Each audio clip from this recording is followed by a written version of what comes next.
wanting to hear from you. We had a regular interaction during the COVID period, during the lockdown. Right now, the country seems to be going through turmoil, at least it appears so when you open the newspapers and look at news channels every morning. But in the middle of all of this, you've raised a very important issue, Sadhguruji, and that is the issue that binds Indians together, that binds the majority of Indian citizens together, which is the issue of Indian temples. Spirituality, religion, faith have played a very important role in every Indian's mind. And when you say that there are just 11,999 temples in Tamil Nadu alone, which have no prayers being performed, it's clearly something that worries people, not just in India, but even Indians living abroad. I want to ask you, are you serious about these numbers, Sadhguruji? These numbers are not my numbers. The HR&C ministry has submitted this in the Madras High Court. So there have been various kinds of numbers flying around, but now they have submitted in the Madras High Court that this is a fact. And the other facts also about 34,000 temples has only one person who is there to take care of the entire temple. From puja to cleaning to security, management, everything is his, one person. And I happened to be, this was in Karnataka, I was in Karnataka-Andhra Pradesh border in the Lepakshi temple recently because this is connected to our forefathers. I had been there over 50 years ago, which was a vibrant temple, built during the Krishnadevaraya's era, fantastic stone monument, all right? And it was a vibrant living temple. Now when I went there, hardly there's anybody, only one man. I asked this one pujari, how much do they pay you? He says 32,000 rupees. I said, not bad per month. He said, no, per annum. Per year, they pay him 32,000 rupees. What kind of management, what kind of service, what kind of atmosphere is that man able to create? So like this, it is going on everywhere. First of all, see, temple is a subjective affair. Unless somebody feels strongly in their heart, it cannot be done as an employment. You can't run temple with an employee, you need passion, you need devotion for that. And there was a time in this country when kings mainly built these temples, many of them held the deity as the king, and king himself is the servant of the deity. This is how they established the kingdoms. So that is the level of devotion that was there behind this. Without that subjectivity, a temple is just a stone, all right? And that's what they're making it to be. I'm telling you, if somebody had demolished these temples, people would have built it back because that's how they would feel. Now it is being slowly suffocated and nobody notices what's happening. So if this doesn't take shape, now you said all this turmoil in the country, now do I have to raise this issue? Well, this issue is being raised because there is an election in Tamil Nadu.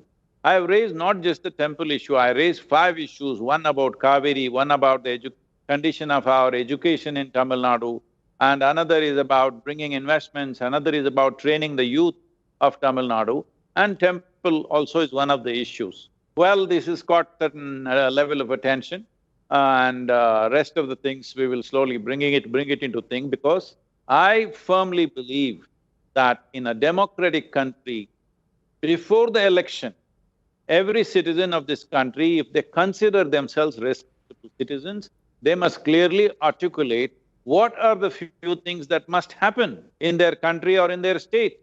Now they don't say anything. After the election is over, then you protest, you cry, you make comments. This is irresponsible citizenry. I'm telling all the Tamil people, this is the time, in the next 2 months, don't go by my 5 points. You tell what are the 5 things that you want in this state. What are the 5 things that must happen in this state? Everybody must articulate. Now political parties must know this is what the people want, and they must make their manifestos based on that. Sadhguruji, allow me to come in and ask you. You've been in the state for many decades. Why raise the issue now? you say, and you're saying this upfront, that this is because elections are around the corner.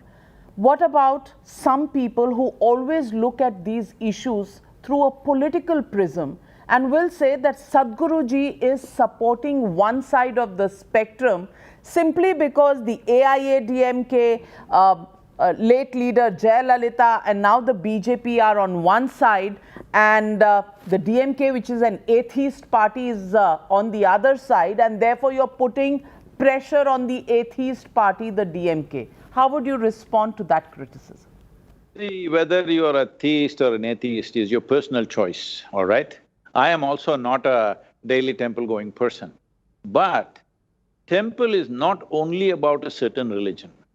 Temple is about art, temple is about history, temple is about culture. It is the soul of this community in many ways. But we have been noticing, we have been taking action about this, our volunteers have been trying to maintain many temples. But in 2020, the government presented, in the Madras High Court, that these statistics that I am saying, that 11,999 temples, no puja happening because there is no revenue, 34,000 temples, there's only one person, and 37,000 temples, less than 10,000 revenue. So all these, they're saying these 12,000 temples will die in the next few years, that's what they're saying, all right, literally. So they have committed in the High Court. So it is not that these facts are made up by somebody, this is not a social media, like sensationalism. This is a reality that we are facing. I am telling you, if we go like this, in another 100 years, except a few major temples, all of them will be extinct. Already it is happening, stones are being taken away, idols are… Government has submitted in the High Court that 1,200 deities have been stolen, officially.